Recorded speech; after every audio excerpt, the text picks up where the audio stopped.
Dan Sirekap ini kalau kita melihat pemberitaan di media, apalagi di media sosial, itu banyak sekali yang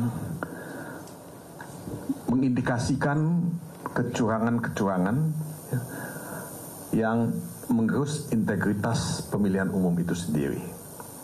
Ya.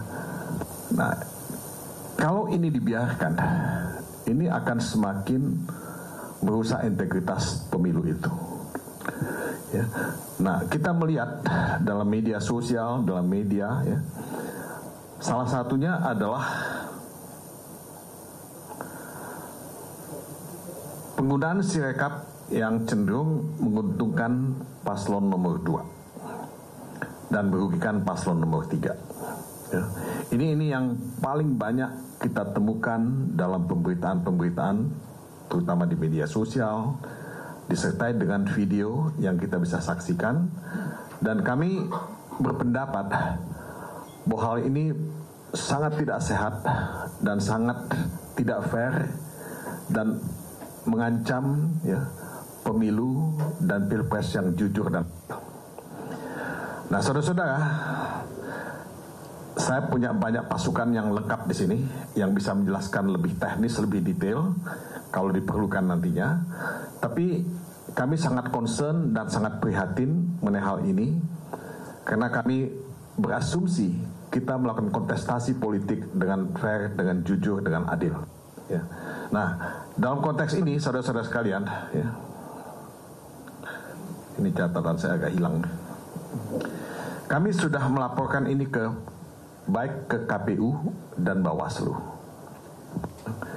Kami minta kepada Bawaslu untuk melakukan investigasi terhadap hal ini, supaya kita tidak dicurangi, supaya publik, ya, juga tidak dicurangi, dan Bawaslu sebagai lembaga yang fungsinya melakukan pengawasan punya kewajiban untuk melakukan investigasi itu, memeriksa Sirekap itu dan membuat keputusan apakah telah terjadi pelanggaran atau kecurangan, ya, dalam pemakaian Sirekap ini.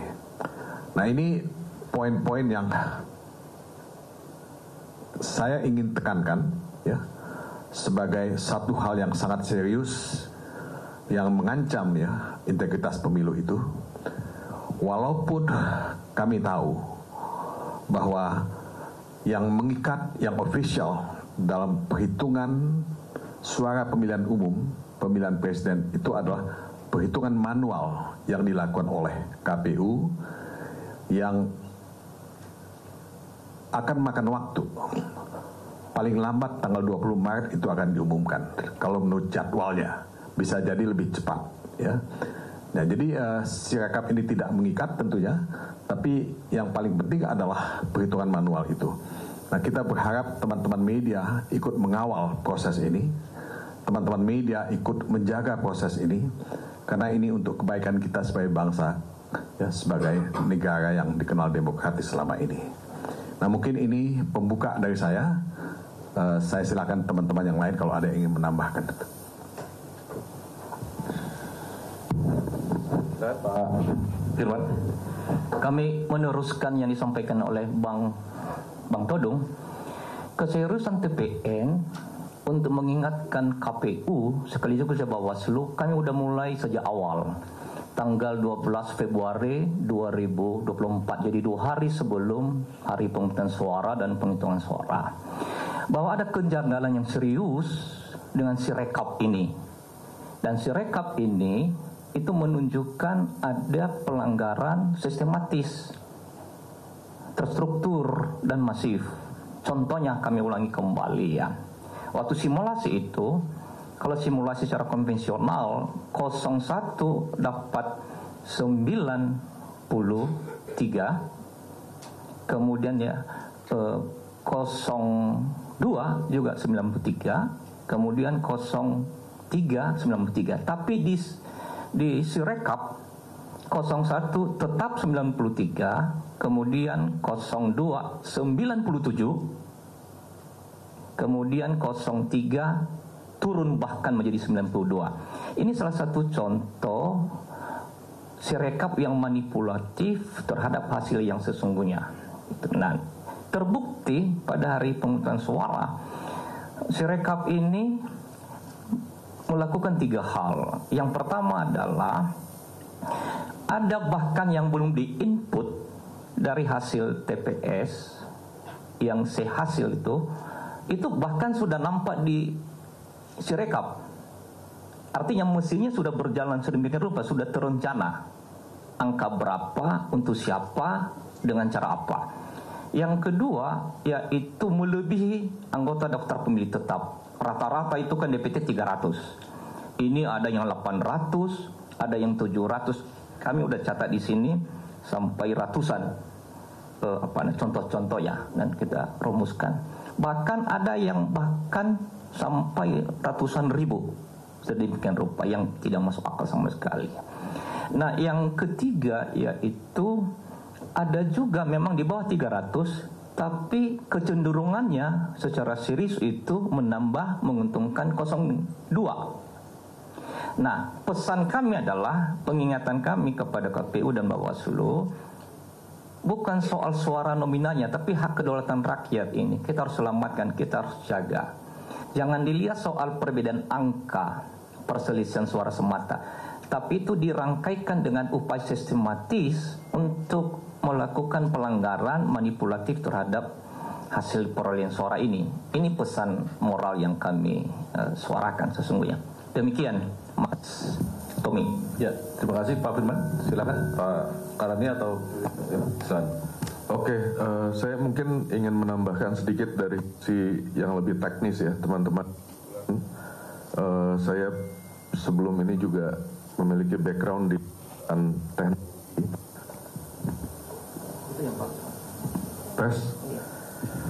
Yang pertama begini, saya kira Sirekap dan sistem online KPU memiliki fungsi dan peran yang sangat strategis untuk menjamin adanya transparansi dari data suara dan menghindari ada banyak tuduhan, dugaan terjadi kecurangan pemilu di level yang terstruktur, sistematif dan masif. Dengan keberadaan sistem online ini, karena itu semua tim paslon termasuk teman-teman yang bergerak di pengawasan pemilu itu bisa melakukan pengawasan sampai ke level mikro, di level formulir C1. Nah, kita tidak menginginkan ada sebuah situasi di mana transparansi ini dihilangkan.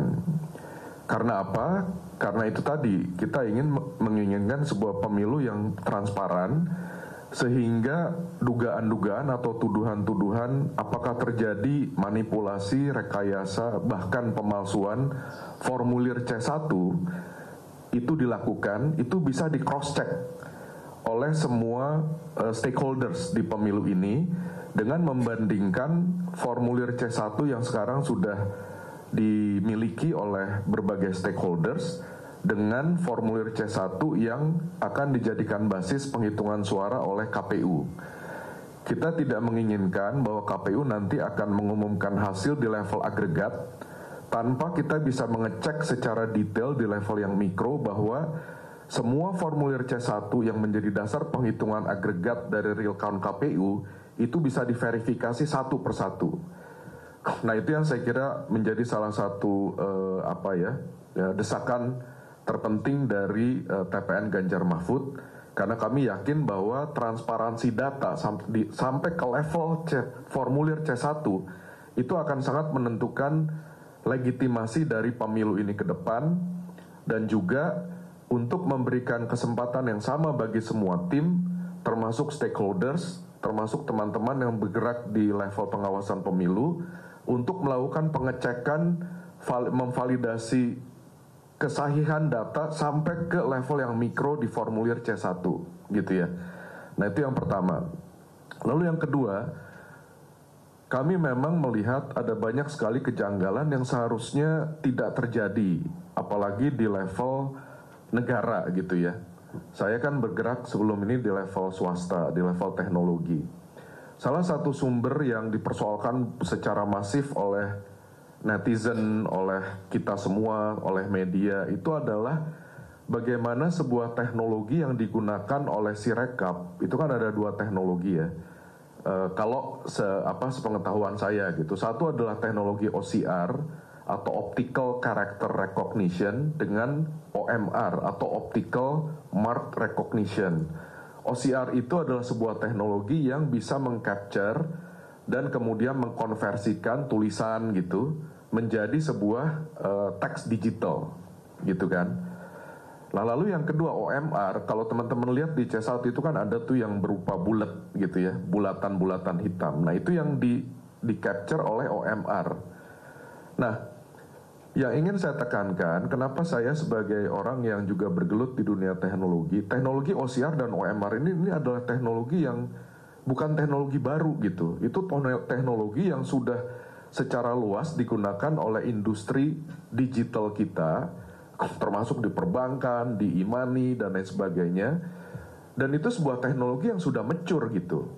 Nah kami, terus terang saya sendiri dan banyak teman-teman yang bergerak di dunia teknologi itu sangat terheran-heran bagaimana mungkin sebuah sistem yang dikembangkan oleh negara dalam sebuah event yang begitu penting, begitu sensitif, tetapi pemanfaatan teknologi yang sekali lagi ini bukan teknologi baru, teknologi yang sudah secara luas digunakan di mana-mana, bahkan oleh startup teknologi yang kecil, bisa sedemikian ngaconya gitu, bisa sedemikian errornya, bisa luar biasa tingginya. Nah itu yang saya kira perlu teman-teman garis bawahi, bahwa ini yang melandasi tadi yang disampaikan oleh Bang Todung dan Bang Firman, bahwa ini yang harus kita kita telusuri ke depan dengan sangat serius. Apalagi tadi kita sudah mendapat semacam pengakuan dari Ketua KPU bahwa beliau meminta maaf ada kesalahan penginputan data sebanyak 2.331 atau 2.300 lebih ya, yang prosentasenya menurut saya tidak kecil, itu mencapai hampir 0,7%. Nah, karena itulah kami melihat bahwa ini persoalan yang serius. Nah, yang ketiga, kejanggalan yang ketiga adalah, sekali lagi ya, tadi saya ingin menggarisbawahi bahwa pemanfaatan teknologi digital itu sangat penting untuk menjamin adanya transparansi publik terhadap data-data tabulasi suara, termasuk formulir C1, supaya bisa divalidasi oleh seluruh stakeholders, tidak dimonopoli oleh KPU semata. Nah, kami terheran-heran juga kenapa kok bisa website KPU kemarin di hari pencoblosan dengan segala alasannya gitu, bisa down seharian. Nah, saya juga bergerak di bidang financial technology. Buat kami atau buat kita yang bergerak di dunia financial technology, itu apalagi kita berhadapan dengan sebuah event sebesar pemilu yang memiliki sensitivity yang begitu tinggi, itu seharusnya hal semacam itu bisa dihindari. Kami yang bergerak di bidang teknologi tentu selalu menyiapkan, misalnya harus ada prinsip redundancy, bahwa sebuah sistem itu harus bisa dibikin redundant. Ada yang namanya disaster recovery protocol. Pada saat misalnya kena serangan, lalu kemudian ada sistem lain yang menjadi backup dan ditetapkan biasanya sebuah SLA.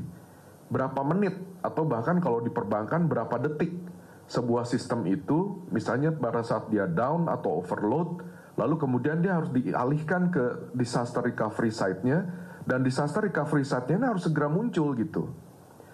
Nah ini saya kira ada banyak kejanggalan yang tadi saya sudah mengungkapkan, ada dua kejanggalan yang menurut kami kok bisa-bisanya terjadi di sebuah sistem online milik negara, di sebuah event yang begitu penting buat arah negara ini ke depan, yang sebetulnya sudah lama sekali diantisipasi oleh perusahaan-perusahaan swasta, bahkan perusahaan-perusahaan di level startup yang relatif kecil gitu.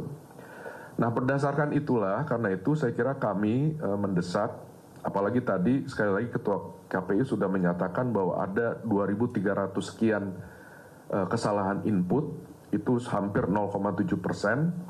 Saya kira kita harus mendesak segera dimulai audit investigasi oleh pihak yang independen, audit investigasi IT terhadap semua sistem online KPU end-to-end.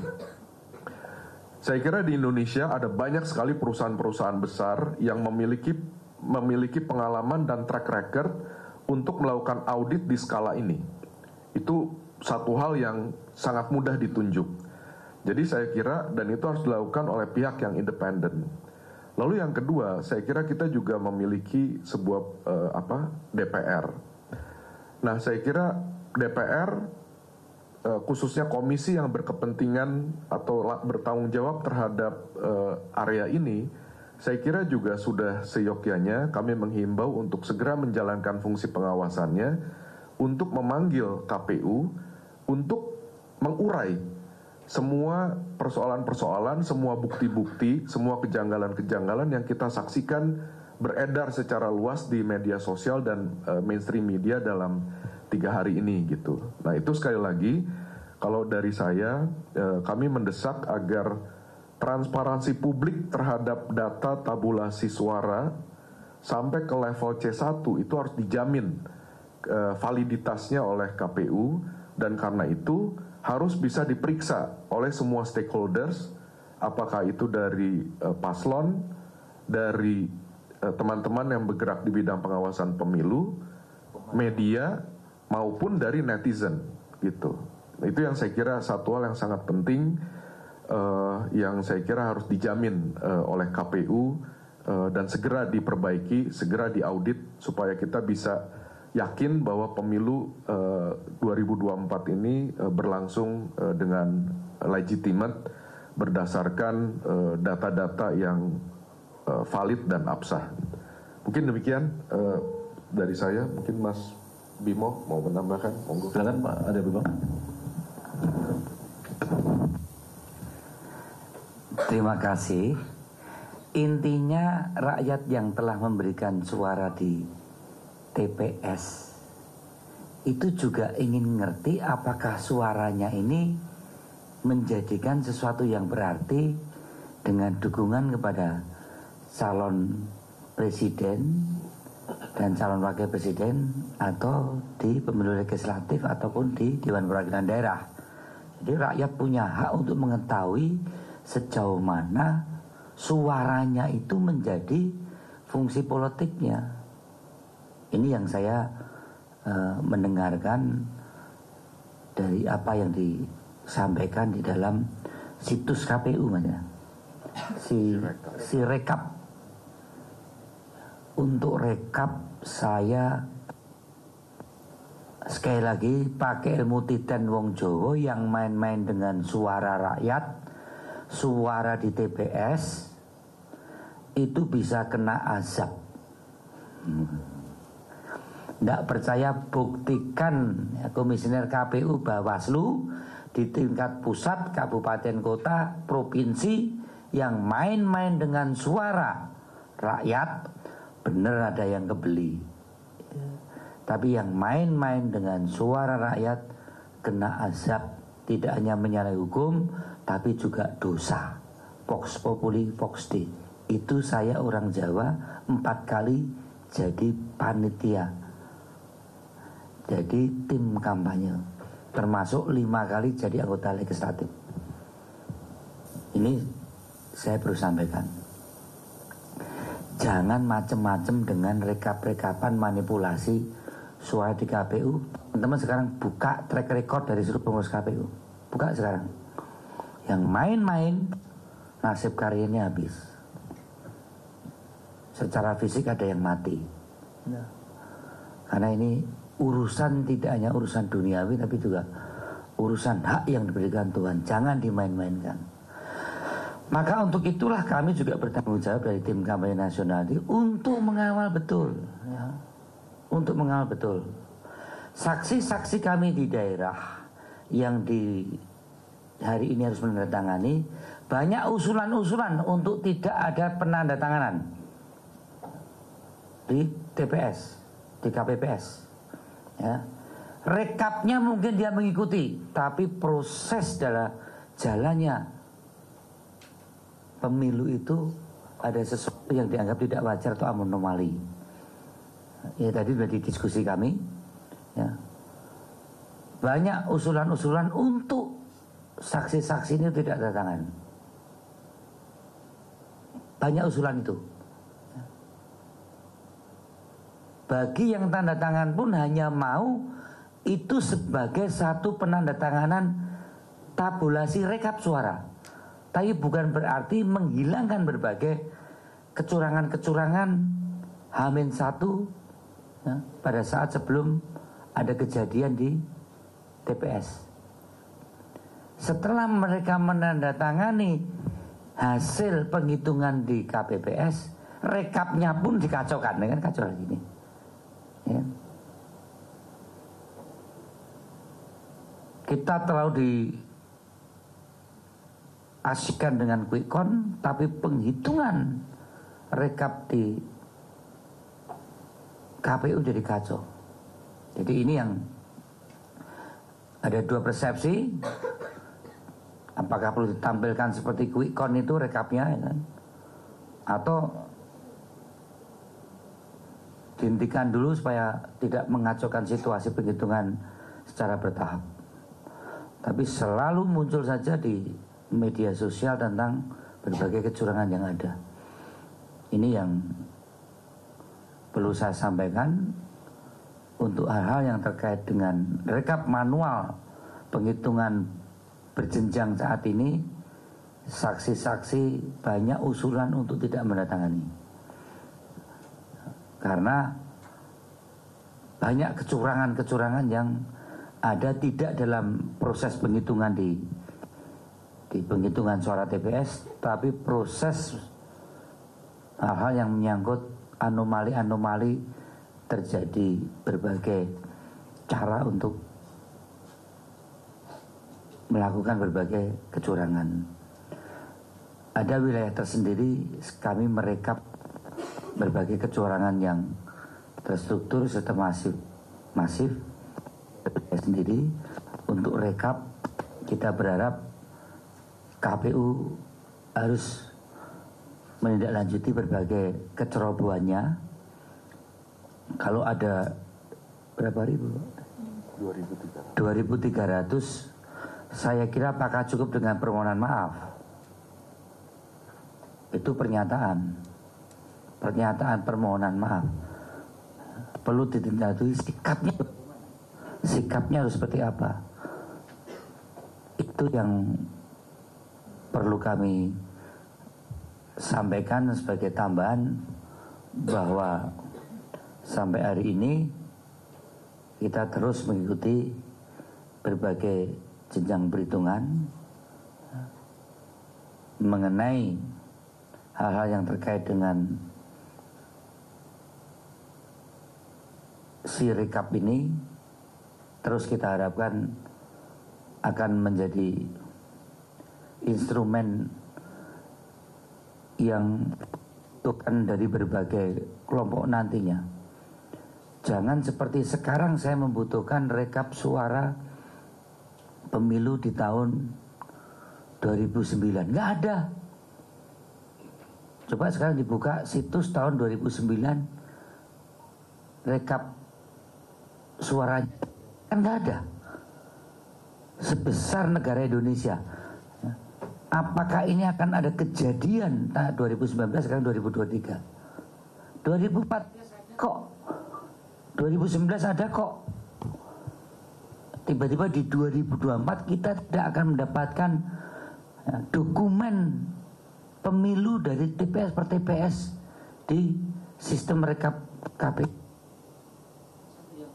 Jangan seperti tahun dan kacau, akhirnya ditutup. Dah. Apakah akan seperti itu? Tentu ada motif kenapa dikacaukan. Itu yang bisa kami sampaikan. Terima kasih. Terima kasih Pak Arya Bima. Saya kira mau nambahkan Mas Vincent, silakan. Ya baik, kami tambahkan beberapa hal. Yang pertama, kalau seandainya Bawaslu merespon pengaduan kami di tanggal 12 Februari 2024, 2 hari sebelum pencoblosan, maka seharusnya tidak terjadi gonjang-ganjing berkaitan dengan Sirekap. Jadi kami cukup menyayangkan Bawaslu tidak merespon cepat pengaduan dugaan kelemahan yang terjadi di Sirekap. Mungkin kalau bisa dilihat bahwa kami dari tim pemenangan paslon nomor 3 yang duluan menyikapi ini dan duluan melaporkan di Bawaslu yang berkaitan dengan kelemahan yang terjadi di Sirekap KPU. Itu yang pertama. Yang kedua, di beberapa forum media tim pemenangan 02 selalu menjelaskan berkaitan dengan kelemahan ini bahwa terjadinya penambahan suara menurut mereka itu diakibatkan karena penulisan di formulir C hasil. Namun ini menurut kami penjelasan itu pun tidak akurat. Karena kenapa tidak akurat?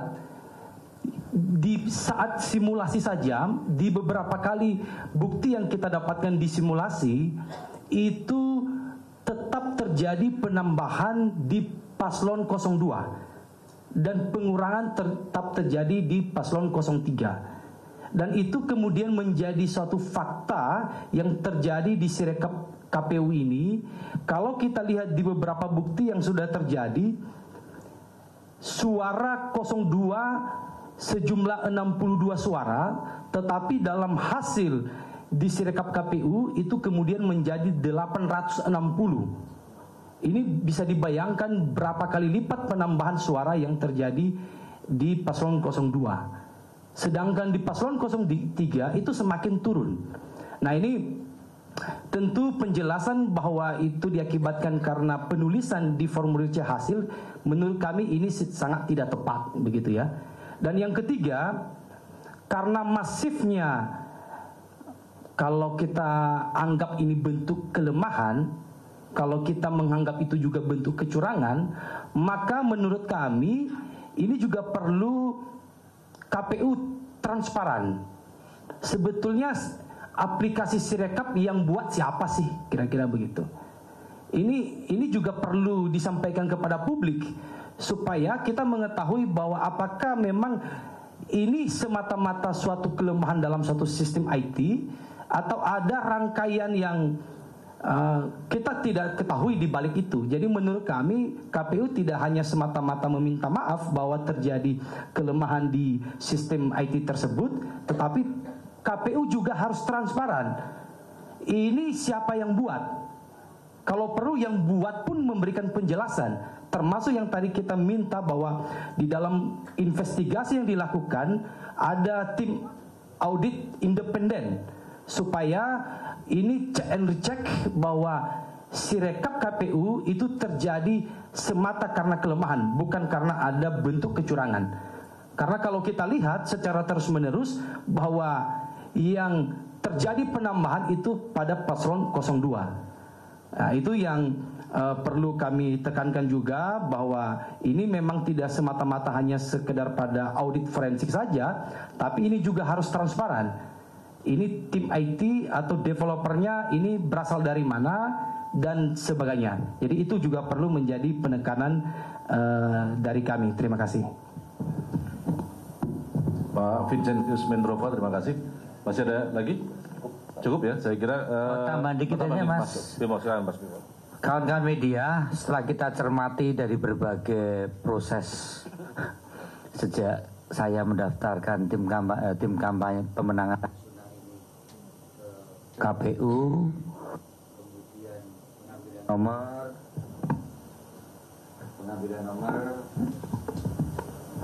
pengambilan nomor, kemudian ada kampanye damai, kemudian kita juga menyiapkan visi misi, kemudian kampanye sosialisasi, kampanye terbuka, menyiapkan berbagai orkestrasi kemerian kampanye untuk mendapatkan legitimasi dukungan para pemilih. Dan kami sangat yakin pasangan kami adalah pasangan yang paling tepat untuk memimpin Indonesia. Kalau pemilu dilaksanakan seperti sekarang ini, terjadi berbagai orkestrasi, dari politisasi bansos, dari politisasi diskon pupuk, politisasi pengurusan sertifikat, penekanan kepada aparat desa, keterlibatan oknum-oknum aparat yang tidak netral, kemudian belum politik, belum manipulasi perolehan suara. Terus untuk apa kampanye? Untuk apa debat? Untuk apa tim narasi, tim substansi, tim para intelektual kita kumpulkan untuk menulis pertanyaan-pertanyaan debat? Itu tidak ada artinya semua pada saat di closing dengan berbagai tindakan-tindakan yang sangat di luar daripada prinsip-prinsip etika kita berdemokrasi. Saya tidak perlu lagi melihat perlu adanya pemilu kalau pelaksanaan pemilu semacam ini. Dan apakah menjamin nanti pilkada? Nggak perlu pilkada, cukup kepala desa ditakut-takuti dana desanya, suruh cari suara aja udah. Silakan teman-teman wartawan media mempersoalkan, apakah setiap periode pemilu akan semacam ini? Saya 5 kali menjadi tim pemenangan nasional. Kita melihat perlu tampilnya Pak Ganjar dan Mahfud, dari pakaian yang mendapatkan respon negatif dari netizen, kita rubah supaya menarik. Cara menjawab corrective action dari teman-teman media yang berkomentar, kita perbaiki sejauh mana respon publik. Itu nggak ada artinya semua. Termasuk sampai akhir-akhir rekap aja keliru.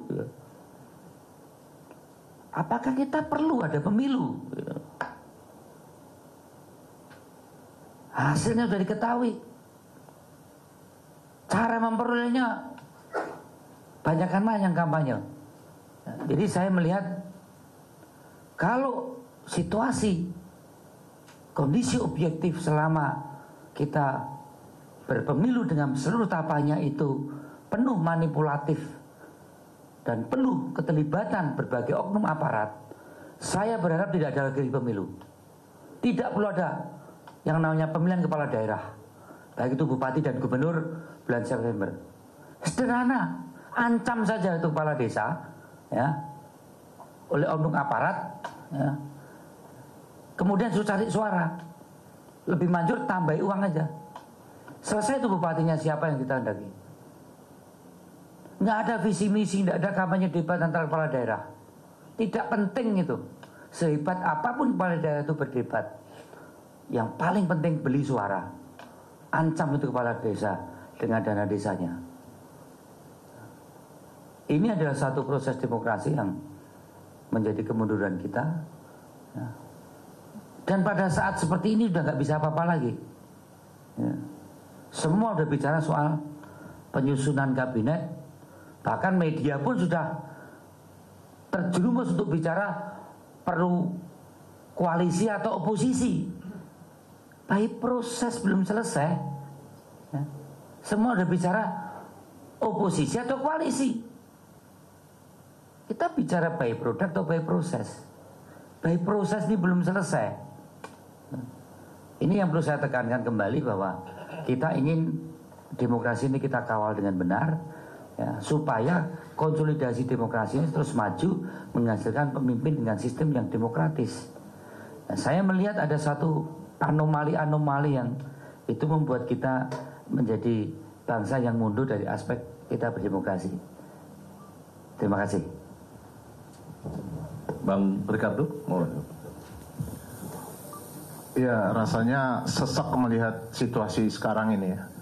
Saya pikir substansi yang sedang dibicarakan hari ini sisinya tidak kita memberitakan kepada rekan media, tapi saya percaya bahwa rekan media mengetahui betul keadaan sekarang.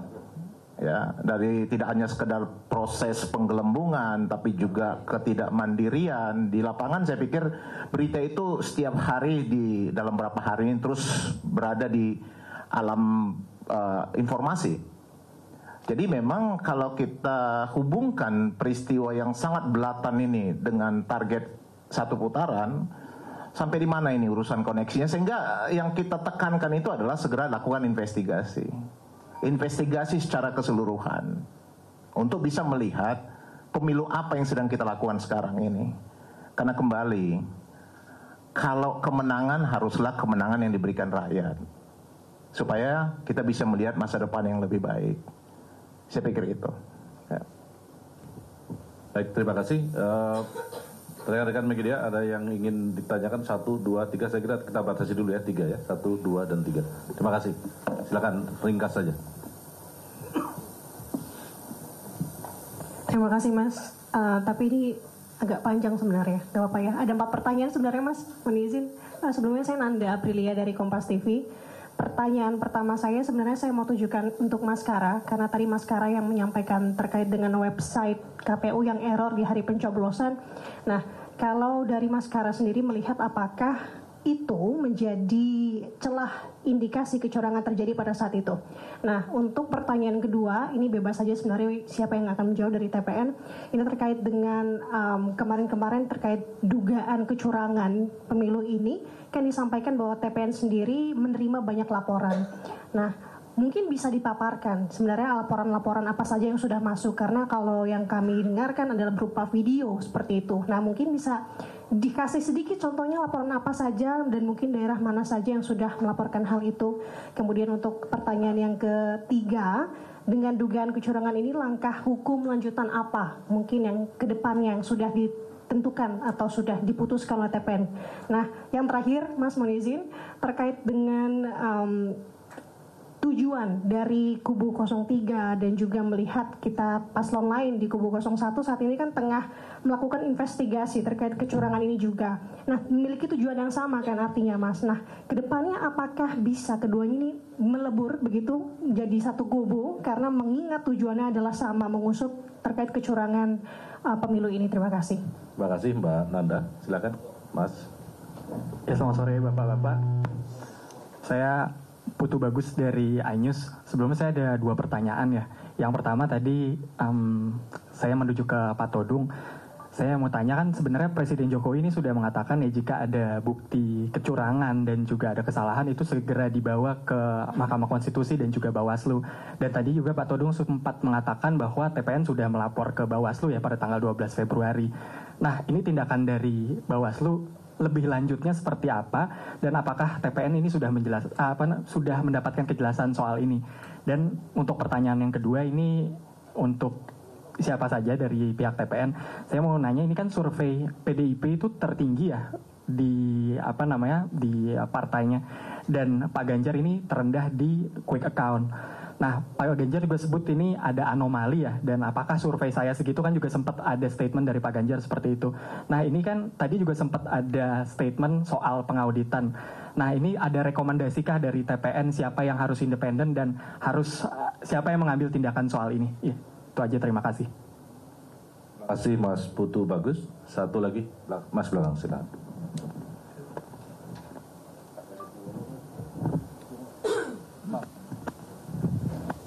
Ya, selamat sore para pimpinan TPN. Saya Jose dari Metro TV. Mungkin kepada Pak Kara atau mungkin Mas Bimo, perihal rekapitulasi suara ini kan juga melibatkan pihak eksternal seperti lembaga survei yang punya metode rekapitulasinya sendiri. Nah, menariknya hasilnya pun masih kurang lebih dalam batas margin of error, masih sama dengan hasil rekapitulasi dari KPU. Ada tanggapan terkait dengan hal tersebut? Terima kasih. Terima kasih Mas Jose. Saya kira Pak Todung atau Pak Kara dulu, saya kira, atau Pak Todung. Ya.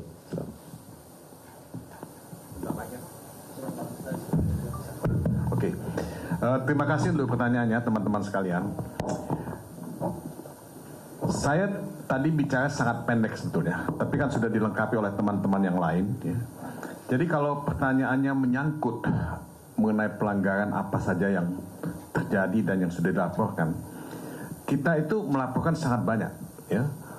pelanggaran-pelanggaran yang dilakukan ya oleh pihak-pihak tertentu dari paslon yang lain, baik itu ke Bawaslu, dan kita juga menyampaikan ya laporan itu kepada pihak KPU ya, dan kita juga membuat banyak sekali press release dan press conferences mengenai hal ini. Nah, sebetulnya sih apa yang ditulis di media itu sudah kita ketahui semuanya. Apakah soal politisasi bansos yang kita saksikan di mana-mana? Apakah intervensi kekuasaan, misalnya mengarahkan kepala desa untuk mengarahkan penduduknya memilih paslon tertentu? Ya. Apakah mengenai pencabutan baliho di berbanyak tempat? Apakah juga larangan untuk paslon kami, ya, Pak Ganjar, untuk tampil ya dalam satu acara atau untuk bisa menginap bersama warga ya di Sumatera Utara pada waktu itu, dan banyak lagi gitu. Nah, juga ada soal politik uang ya. Ada soal politik uang yang kita temukan ya, dan yang kita juga sudah laporkan. Jadi kalau Anda bertanya seperti itu, banyak sekali yang sudah kita laporkan, dan sebetulnya laporan yang kami lakukan ini tidak sendirian, karena banyak juga teman-teman seperti kawal pemilu ya, LSM, teman-teman kita di TPD ya, tim pemenangan daerah melakukan laporan ke Bawaslu daerah. Nah, celakanya ya, dan ini yang saya tidak ingin sebetulnya komplain ya, terlalu banyak. Ya, banyak laporan yang tidak di follow up gitu. Banyak laporan yang tidak ditindaklanjuti ya oleh pihak Bawaslu. Ya. Dan ini mengecewakan, karena kalau tadi ya seperti dikatakan oleh Vincentius, Bawaslu itu lebih cepat tanggap ya, kejadian kontroversi gonjang-ganjing mengenai Sirekap ini tidak perlu terjadi. Tapi kan apa yang kami tulis surat kepada Bawaslu pada waktu itu, ya itu tidak ditanggapi sama sekali. Nah, apakah itu kesibukan Bawaslu, kelalaian Bawaslu, atau memang by design Bawaslu tidak ingin menyentuh hal semacam ini? Nah, ini hal-hal yang selalu kita temukan ya dalam setiap laporan yang kita sampaikan kepada pihak-pihak ya penyelenggara pemilu.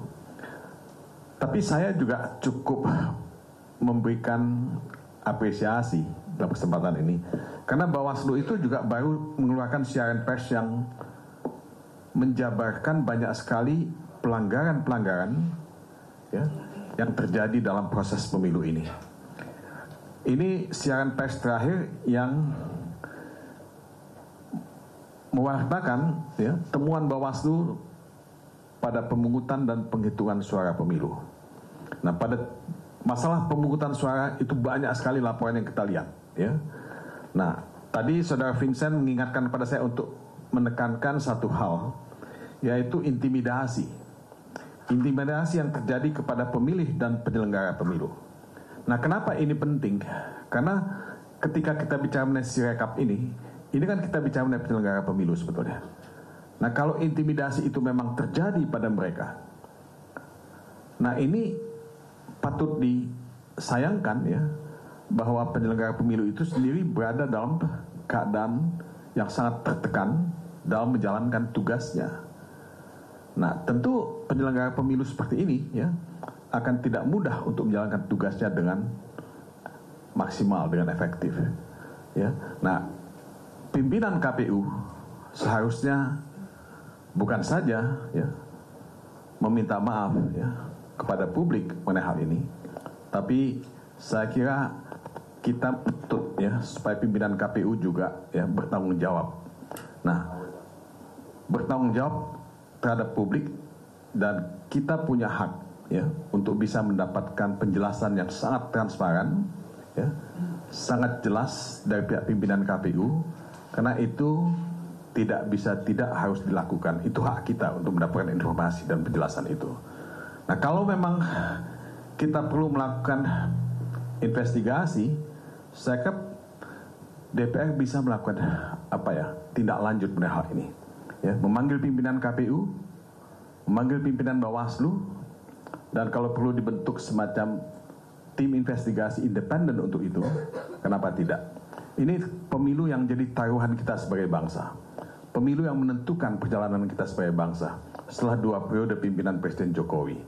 Nah, menurut saya DPR punya ya kewajiban untuk bisa melakukan itu. Tidak bisa KPU melepaskan tanggung jawabnya. Karena kalau ini ya kita dihadapkan pada impunity, kepada impunitas, ya ini akan terjadi lagi pada pemilu-pemilu yang akan datang.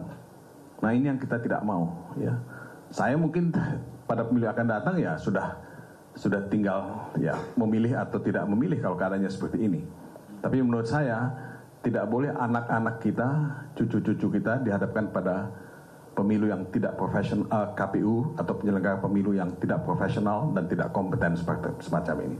Jadi DPR punya kewajiban dan sebetulnya juga Presiden punya kewajiban untuk melakukan investigasi mengenai hal ini.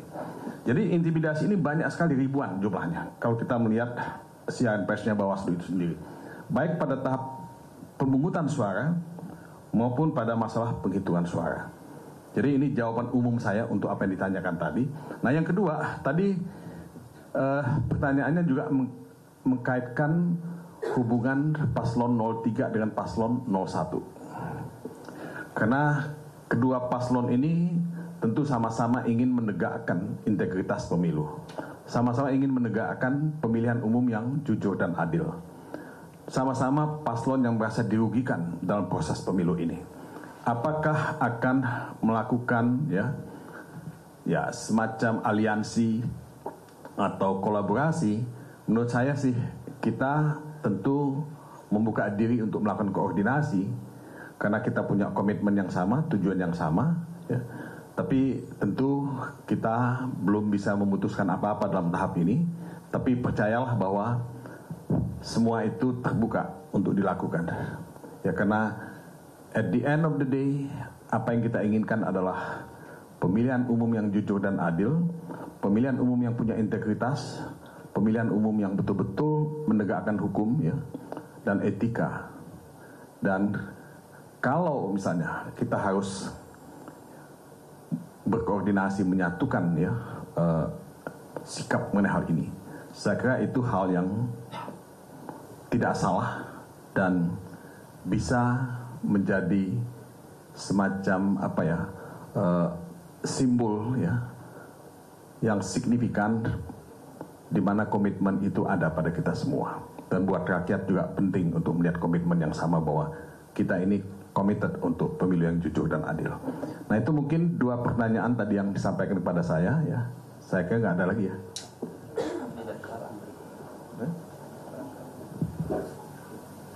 Oh, laku. Oke, ada satu pertanyaan yang mungkin agak belum saya jawab ya. Apa langkah hukum berikutnya akan kita lakukan ya menghadapi? Tentu kita akan menempuh semua upaya hukum yang ada. Selain melaporkan kita kepada Bawaslu, mungkin juga kepada pihak kepolisian dalam hal ada tindak pidana, tapi dalam hal sengketa pilpres ya. Saya kira pilihan kita, dan ini pilihan yang konstitusional, adalah mengikuti jalan konstitusional. Nah, jalan konstitusional itu adalah mengajukan ya permohonan penyelesaian sengketa pilpres PHPU itu ke Mahkamah Konstitusi. Tapi ini masih terlalu dini untuk kita ungkapkan.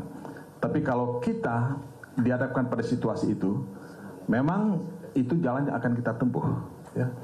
Kita ingin membangun sistem pemilu yang betul-betul bersih, transparan, jujur, adil, dan ya bertanggung jawab ya, bertanggung jawab kepada publik. Dan satu-satunya jalan adalah kita harus pergi ke Mahkamah Konstitusi, dan kita berharap Mahkamah Konstitusi bisa menjadi penjaga konstitusi, guardian of the constitution, yang betul-betul menjalankan fungsinya ya. Nah, ini banyak pertanyaan semacam ini, apalagi kemarin katanya ada putusan PT UN mengenai Anwar Usman. Padahal itu belum putusan sebetulnya. Itu masih ya tahap awal dari proses di PT UN.